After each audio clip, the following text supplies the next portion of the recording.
ស្ដីបងប្អូនអរគ្នាចំពោះថ្ងៃនេះផងដែរខ្ញុំមាននៅប្រភេទម៉ាស៊ីនសាំង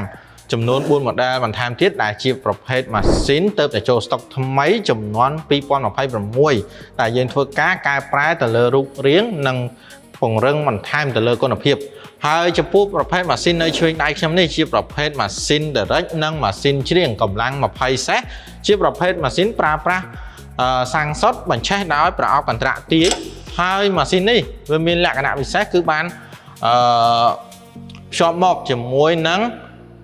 របាំងការពារបំពង់ស៊ីម៉ាំងបន្ថែមទៀតហើយអ្វីដែលពិសេសនោះគឺយើងបានបន្ថែមជាមួយនឹងបំពង់ស៊ីម៉ាំងមួយនៅខាងក្រៅបន្ថែមទៀតដើម្បីងាយស្រួលដល់បងប្អូនក្នុងការធ្វើការផ្លាស់ប្ដូរក្នុងការប្រើប្រាស់តែនៅខាងស្ដាំដៃខ្ញុំនេះគឺជាប្រភេទម៉ាស៊ីន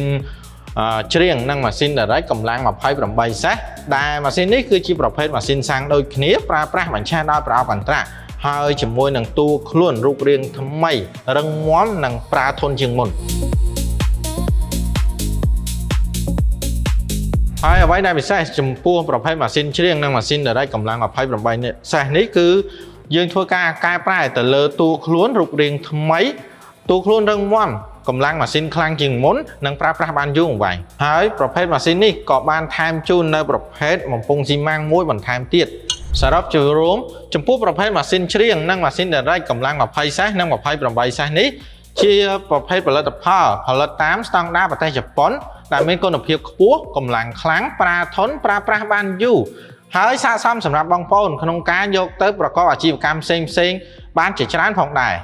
ជាពិសេសយើងក៏មានការធានាបន្ថែមរយៈពេល3ឆ្នាំទៅលើសេវាកម្មជួសជុលផងដែរ